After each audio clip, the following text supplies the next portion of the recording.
한 번도 1등을 놓친 적이 없어요. 억대 연봉에 기서도 있었고 법인카드도 받음으로써 몸값을 올리는 데에는 처세의 기술이 필요하다. 저는 전략을 짰던 거예요.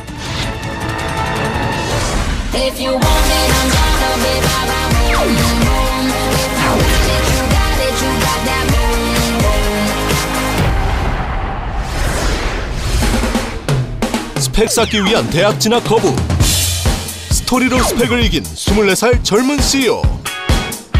국내 최대 소셜 커머스 기업 최연소 팀장부터 글로벌 기업 최연소 임원까지. 제가 본 최고의 협상의 달인이라고 생각합니다. 추진력도 굉장히 뛰어나고요. 차로 따지자면 독일차. 24살 CEO가 전하는 몸값을 높이는 처세 전략. 오늘 그 비법을 알려드리겠습니다.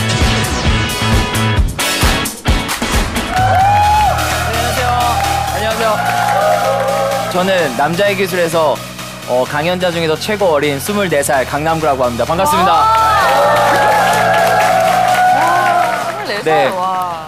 이전에 강연하셨던 황진규 형님께서는 처세는 없다라고 말씀하셨었는데 처세가 필요 없다는 얘기를 하러 나온 거예요, 여기. 저는 몸값을 올리는 데에는 처세의 기술이 필요하다. 와. 약간 네. 반박하는 강의를 준비하신 것 같은데요? 네, 한번 들어보세요. 네. 제가 그 이야기에 앞서서 저의 스펙을 좀 말씀을 드리고 시작을 할게요. 저는 21살에 국내 최대 소셜 커머스 회사인 티켓마스터의 최연소 팀장을 역임을 하고요. 네, 22살에 48개국에 진출해 있는 나스닥 상장 글로벌 기업인 그룹 최연소 본부장으로 스카웃돼서 현재는 아이라는 회사의 대표를 역임하고 있고 베스트셀러 청춘 거침없이 저자로 활동하고 있습니다. 여기까지 들으시면 되게 엄친아 아닌가? 쟤도 뭐 스카이 나와가지고 뭐 이 자리에 섰겠지 뭐 이렇게 생각하시는 분들도 있어요. 근데 저의 그 최종 학력은요 그 고졸이에요. 예, 근데 저 같은 경우는 제가 한 초등학교 5학년 정도 될 때요 그 아버지 사업이 어려우셔가지고 정말 힘들어지게 돼요. 뭐 정말 저희 주변에서 뭐 집도 그대로 있고 모든 게 변한 게 없는데 가족들끼리 그런 티격태격 되고 정말 사소한 거 가지고 이렇게 마찰이 있는 걸 보고 저는 돈이 인생의 전부는 아닌데 왜 돈이 없어져서 우리의 그런 행복을 뺏어갈 수 있을까라는 생각을 하게 됐거든요. 그래서 17살에 시작했던 게 그 부재 청바지 장사를 시작했어요, 제가. 그래서 한 3개월 정도 했었었는데 한 매출이 한 6천만 원 정도? 네, 말 그대로 정말 대박 났죠. 대박의 비법이 뭐였어요? 그 당시에 그 좀 제가 제 입으로 말씀드리긴 좀 그런데 제가 좀 잘생겼었거든요. 아, 그래서 저희가 17살 때 사진! 네, 그 흔히 말하는 얼짱 있잖아요, 얼짱. 미니홈피에 하루에 방문자 수가 한 7,000명 정도? 네, 이렇게 그 짧은 기간에 매출을 낼 수 있었던 거는 방문하는 친구들을 대상으로 물건을 팔았기 때문에 가능했던 것 같아요. 그러니까 타겟팅을 굉장히 잘했네요. 네네. 그리고 20살이 되던 해에 사춘형이랑 회사를 설립하게 돼요. 근데 거기에 틱톡 그 신현성 대표님께서 광고를 거기다 그때 하셨었거든요. 근데 대부분의 사람들이 좀 이렇게 어려운 사람들 만나면 피한다거나 부추겨가지고 이렇게 막 띄워주잖아요. 네. 근데 저 같은 경우는 평범하게 사람들 대할 때처럼 되게 대했던 것 같아요. 예를 들면 뭐 밥 드셨냐? 일상적으로 편하게 나가서. 네네네. 그래서 그런 모습이 마음에 들으셨나 봐요. 그래서 그때 저한테 해주셨던 말이 너 근데 되게 영업 잘하겠다. 나랑 같이 하자. 나랑 일 같이 하자. 네. 이때 그 선택할 때 가장 중요시했던 거는 제가 고졸 출신의 이 어린 친구가 언제 저렇게 똑똑한 친구들하고 일을 해볼 수 있는 기회를 또 얻을 수 있을까? 저의 선택에서 가장 중요했던 건 그거였거든요. 그래서 일 같이 하겠습니다 하고 이제 들어가게 돼요. 근데 이 티켓에 딱 들어왔는데 튀고는 싶은데 너무 스펙이 좋은 거예요, 사람들이. 그래서 첫 번째로 선택한 게 인사하기. 일단은 강남구라는 사람을 모두에게 알리자. 그래서 그 사람들을 알건 모르건 간에 만나면 항상 인사했어요. 네, 안녕하세요. 저 21살 강남구입니다. 잘 부탁드립니다. 싹싹했구나. 네. 그러다 보니까 사람들이 저를 기억하게 되고 아, 남구 쟤는 인사 잘하는 애다. 이렇게 인식이 된 거예요. 그리고 또 두 번째로 제가 튀고자 해서 했던 전략이 뭐였냐면 워크샵에서 빨간 추리닝을 입었어요. 막 노란 추리닝 막 이런 것만 입었어요. 왜냐면 저를 기억을 못해도 아, 야 그때 워크샵에서 봤던 그 빨강색 추리닝 입은 친구 있잖아. 이렇게 말이 나오게끔 저는 전략을 짰던 거예요. 전략적이다. 네. 진짜. 이 낸시랭 씨가 코코랑 같이 나온 지도 벌써 몇 년 됐죠? 지금 8년 넘어서 연타는 이제 9년 차입니다. 네. 그러니까 낸시랭 씨 이름 모르는 사람들도 고양이 그 들쳐매고 다니는 네. 뭐 이런. 맞아요. 그래서 사람들에게 저를 알리고 저에 대한 사람이 어떤 사람인지 PR을 했던 거였고 그 인간관계나 이런 원만한 게 됐다면 그 다음은 실력인 것 같아요.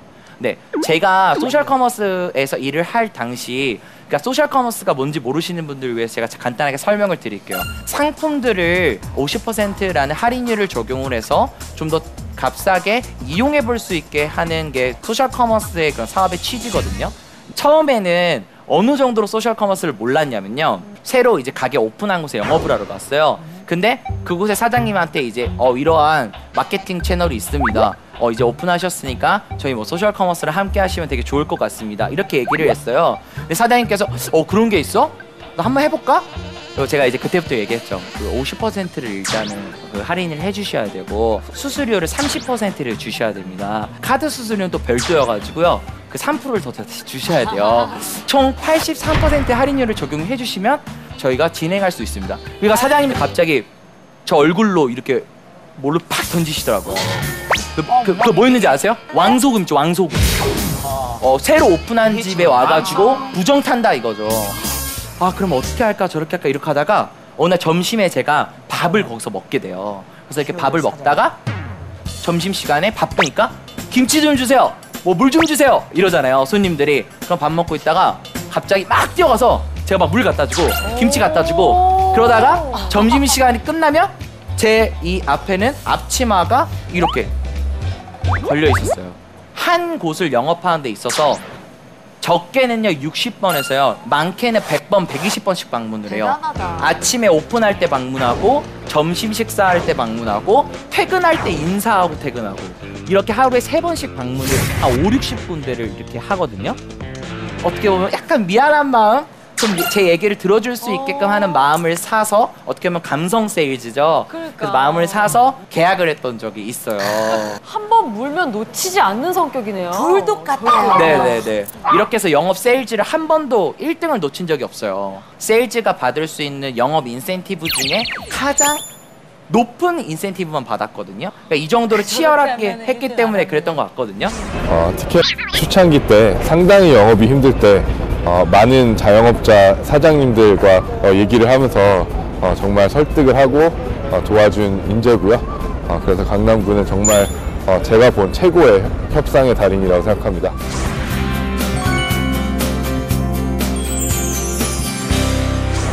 그리고 이렇게 아까도 말씀드렸듯이 뭐 세일즈에서 한 번도 1등을 놓친 적이 없고 정말 잘하다 보니까 타 경쟁사인 뭐 쿠팡이나 위메이크 프라이스, 뭐 그룹폰에서 헤드카운터들이 연락이 오더라고요. 그래서 저는 그 당시에 그룹이라는 회사를 선택해서 가게 됐는데요. 제가 그룹이라는 회사를 결정하는 데는 딱 그냥 한 가지였어요. 제가 잘하는 게 뭐고 못하는 게 뭐고 좋아하는 게 뭔지 지금 찾은 다음에요.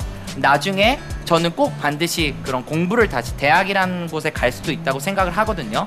근데 갈 때 전 글로벌적인 네트워크를 만들고 싶었어요. 그래서 그 48개국에 진출해 있는 나스닥 상장 기업인 그룹이었거든요. 네. 여러분 스카우트제이가 와서 가게 됐었을 때 가장 첫 번째로 하는 게 뭔지 아세요? 연봉 협상. 네, 맞아요. 여러분들 연봉 협상 하실 때 대부분의 사람들이 그냥 뭐 지금 받는 거에서 뭐 얼마 좀 더 주세요. 네, 뭐 그냥 알아서 챙겨주세요. 네. 근데 저 같은 경우 티켓에서 어떻게 보면 경쟁사인 그 그룹이란 회사로 이직함으로써 제가 잃는 게 되게 많았거든요. 예를 들면 그동안 1년 동안 쌓아왔던 그런 인맥, 그리고 제가 바로 정규직으로 가는 게 아니라 3개월이라는 테스트 기간을 거치고 통과해야지만 정규직 됐었던 그런 리스크, 어떻게 보면 그동안 누렸던 모든 것을 한 번에 잃을 수 있잖아요. 3개월 뒤에. 그러한 것들을 모든 것들을 얘기를 하고 그리고 협상을 했었어요. 그래서 저는 처음에 제시했던 조건도 되게 대단했지만 더 대단한 조건으로 계약을 하게 됐고 그런 억대 연봉과 네 그런 뭐 비서도 있었고 그런 제가 모든 활동부에 있었던 그런 막 지원이 되는 그런 법인카드도 받음으로써 그런 연봉 협상을 잘 했었어요. 강남구 씨가 협상을 잘하는 그 예라고 생각이 드는데 예, 보통 에디터들도 직장으로 옮길 때는 리스크에 대한 어떤 기회비용에 대한 부분까지 요구하는 경우는 거의 못 봤어요. 그러니까 저도 여기서 한 수 배웠는데 만약에 고용주라고 한다면 충분히 강남구 씨를 채용할 와, 네. 이게 바로 협상의 기술입니다. 와. 아니 아까 말씀을 하셨는데 저한테 너무 사위 삼고 싶다고 그러셔가지고 갑자기 사위 삼고 싶다는 생각이 확 드네요. 뭐 어떤 것 때문에? 아니 우리 딸애가 21살이니까 네, 말씀드리겠습니다. 진짜요? 저 여자친구 없는데. 사위감으로 어떠세요? 네. 아니 마음에 들어요. 감사합니다. 커플 프로가 아니고. 네. 저희는 가끔 이제 글로벌 기업이다 보니까 회의 시간에 이제 막 외국인 항상 들어오고 영어로 회의가 진행될 때도 많이 있어요. 저 같은 경우는 영어를 잘하지 않거든요. 근데 저는 그렇게 생각해요. 영어를 못했지만 다른 잘하는 그런 세일즈라던가 아니면 매니징 능력을 인정받고 이 회사에 스카우트했기 때문에 저는 굳이 영어 공부를 하지 않아도 그 시간에 저의 장점을 살릴 수 있는 일을 하는 게 어떻게 보면 저한테 도움이 될 것 같다는 생각에 그냥 저는 통역사 있길래 그냥 통역사 이용했어요. 어린 나이에 자기보다 나이가 많은 부하 직원을 거느리게 됐는데 근데 어떻게 좀 핸들링을 했나요? 나이도 어리니까 그리고 조직이 크다 보니까 말도 많고 탈도 많더라고요. 제가 예를 들면 우리 본부원들이랑 A라는 주제를 가지고 회의를 했어요. 그래서 상사님께 보고를 해요. 그럼 A-라는 이야기를 듣고 상사님께서 저한테 피드백을 주셔서 저는 그 피드백을 가지고 직원들한테 얘기를 했거든요. 근데 직원들이 제 얘기를 잘 안 믿는 거예요. 다른 본부원들이 얘기하는 얘기를 듣고 와가지고 저한테 딴 데서는 그렇게 전달 안 했다고 하는데 이거 뭐 어떻게 된 거냐고. 그래서 이걸 어떻게 해야 될까 그래서 고민하다가 방법을 이제 터득한 게 이메일이었어요. 이메일을 답장이 또 온 것까지 해가지고 이 메일 자체를 직원에게 그냥 포워딩 해줬어요. 메일은요 증거잖아요. 말 같은 경우는 와전이 되고 얘기를 통하다 보면은 뭐 많이 바뀔 수 있지만 메일 같은 경우는 그 증거란 말이죠. 그러다 보니까 이제 저희 본부원들이 저를 좀씩 저한테 마음을 열고 저를 신뢰를 했던 것 같아요. 그렇게 해서 실제로 제 사람으로 된 사람들을 관리하는 방법이 있거든요. 그거 궁금하다. 네, 저 같은 경우는 실제로 핸드폰에 한 2,000명 정도 저장돼 있어요. 네. 연예인도 아니고. 네, 그래서 그분들을 다 기억하기 되게 힘들잖아요. 그래서 제가 핸드폰에 저장해 놓을 때 까먹을 수도 있기 때문에 저장해 놓는 방법인데요. 저 SC는 뭐냐면요. 스탠다드 은행의 그 약자가 SC거든요. 그래서 SC라고 이렇게 해놨고 나이 중수는 중앙대학교 수학과. 아니 저랑 너무 똑같아요. 그래요? 이렇게 연상작용이 되는 그러한 키워드들을 같이 해서 이름을 해놔서 딱 뜨면 그 사람을 자기만 아는 거잖아요. 네, 맞아요. 그래서 딱 기억을 해내는 건 거죠. 네. 이거 비법이 있네요. 그래서 기념일날이라던가 이런 거 새해라던가 크리스마스라던가 뭐 설날이라던가 추석날 다 일일이 그 2,000명한테 문자를 보내요. 단체 문자요? 네. 단체 문자 안 보내죠? 안 돼요. 단체 문자 안 보내죠. 네네네. 절대 안 돼요. 그런 말 하지를 마. 네네네. 네, 항상 한 명 한 명씩 보내야 돼요. 앞에 이름을 써서. 맞아요. 이름을 써서. 그래서 실제로 그 2,000명을 다 문자를 보내면 한 3일 정도가 걸려요. 그렇게 많은 사람들 보내잖아요. 네. 답이 안 올 때 좀 마음 아프더라고요. 네. 답이 안 오더라도 저를 기억하시더라고요. 근데 그때 답장을 기대하고 그 사람한테 보내는 게 아니라 그 사람한테 그냥 보냄으로써 그냥 저의 그런 제가 이런 친구가 이렇게 보냈다 그냥 기억만 남으면 되거든요. 나라는 강남구 잊지 않으셨죠? 하면서 한 번 더 리마인드 시켜주는. 네, 맞습니다. 근데 여기 계신 분들한테 멘토링이 아니라 멤버링이다. 사실 제가 이 얘기를 감히 드리고 싶은데요. 멘토가 누구냐 이렇게 물어보면 뭐 사업을 하시는 분들이라면 뭐 스티븐 잡스입니다, 뭐 빌 게이츠입니다 이렇게 얘기하실 거예요. 사실 저는 그 스티븐 잡스나 빌 게이츠 같은 경우는 동경의 대상이지 여러분들의 멘토가 될 수 있다고 생각하진 않아요. 왜냐면 제가 생각하는 멘토는요, 당장 제 옆에서 저에게 그런 제약에 문제가 있으면 당장 피드백을 주고 내가 잘못한 부분이나 잘한 부분에 있어서 조언을 해주고 충고를 해줄 수 있는 사람이 멘토라고 생각을 하거든요. 실질적으로 저의 멘토는 저의 성장과 함께 변했어요. 20살에 사회를 나왔었을 때는 저희 사촌 형이 저의 멘토였고요. 그래서 지금 현재는 특히서 신현성 대표님께서 저의 멘토입니다. 네, 제가 마지막으로 드리고 싶은 얘기는요, 자기 몸값을 올리는 처세술은 제가 잘하는 게 뭐고 못하는 게 뭐고 좋아하는 게 뭔지 지금 찾은 다음에요, 사람들에게 저를 알리고 그동안 쌓아왔던 그런 인맥, 그리고 내가 갖고 있는 그런 가치관, 이런 모든 것들을 상대방에게 명확히 전달함으로써 저의 몸값을 올릴 수 있다고 생각을 해요. 분명히 인생을 살아가는 데 있어서 수많은 선택을 할 거고 수많은 협상을 할 거예요. 거기에 있어서 딸려가지 말고 끌려가지 말고 명확하게 얘기할 수 있었으면 좋겠습니다. 감사합니다. 이상 강남구였습니다.